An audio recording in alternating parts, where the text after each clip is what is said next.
Hello, I'm Kathy with Senior Care Corner with another family caregiver tip. Today's topic, cutting our salt habit. We all know that what we eat impacts our health and our blood pressure. The American Heart Association recommends that we cut our sodium intake to about 2,300 milligrams a day, which is roughly equivalent to 1 teaspoon of salt. If we are over 51 and already have hypertension, they recommend that we further reduce that number to 1,500 milligrams of sodium a day. Many of our foods naturally contain a low number of sodium milligrams. However, the main portion of sodium in our diet comes from processing. We can slowly reduce the sodium in our diet with some small changes, and so we're going to give you some tips today to help you make changes. The first thing we want to do is make sure that we all are aware about our nutrient label. Every food that we buy has a nutrition label, and it'll tell us how much sodium in each food item.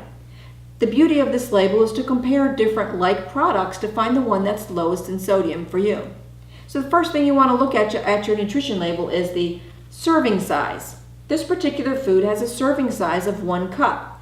So all of these nutrients are found in that 1 cup. If you eat more or less of that amount, then you just need to portion out that amount of sodium.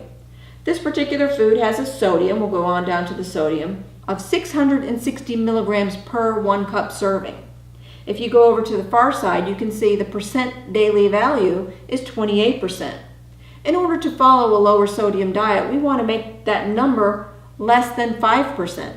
Anything over 20% daily value is considered a high sodium food, and you probably want to avoid that and find something a little bit lower in sodium. So now that we know what we're looking for on our label, let's talk about the foods that we eat each day. The first and easiest tip to help you cut your sodium intake is to get rid of your salt shaker. There are very many inexpensive pepper grinders that you can buy at the grocery store in your spice aisle if you'd like to spice it up with some fresh pepper.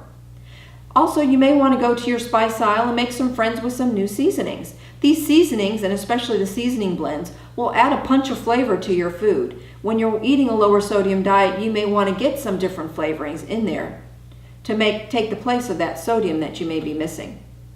Another tip is to try to always use fresh or frozen vegetables, which are naturally low in sodium. The canned vegetables, as we'll talk about right now, have a wide range of sodium content. This particular canned vegetable is corn. It's the regular corn. It contains, per 1/2 cup serving, 330 milligrams of sodium. The total daily value is 14%, so we know that's a little bit high.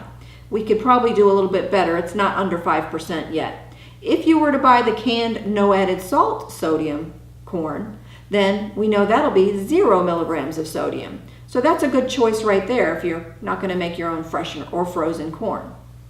So what else do we know about canned foods? Well, sodium in soup, we know, is pretty high. It's pretty hard to find soups that are low in sodium. For instance, this can of tomato soup per serving, which a serving is considered a 1/2 cup in this case, is 480 milligrams of sodium, which is about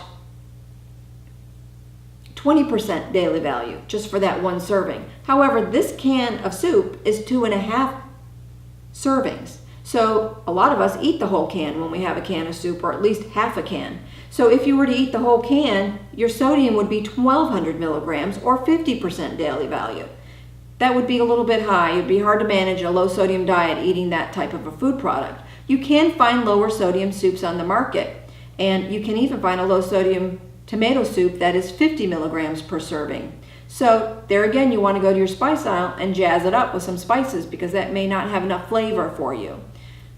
Another way that we get a lot of sodium in our diet is with processed, prepared, packaged items such as this potato mix. If you look at the label on this particular product, you'll see a 1/2 cup serving has 450 milligrams of sodium or 21% daily value. You might be better off if you're trying to maintain your low sodium diet and using fresh potatoes to make mashed potatoes or baked potatoes instead of this potato mix. That would definitely lower your sodium. There are many different kinds of high sodium foods on the market that you may be eating on a daily basis. Things that have been salted or cured or made with a brine. Foods such as ham and bacon, luncheon meats, pickles, sauerkraut, olives. Those are all foods that are in their own processing very high in sodium.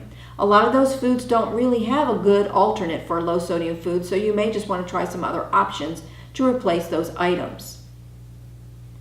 We encourage you to check out seniorcarecorner.com for more low sodium tips and DASH diet information to help you maintain and manage your high blood pressure.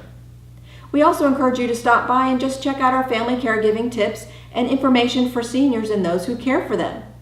And until we see you again, have a good day.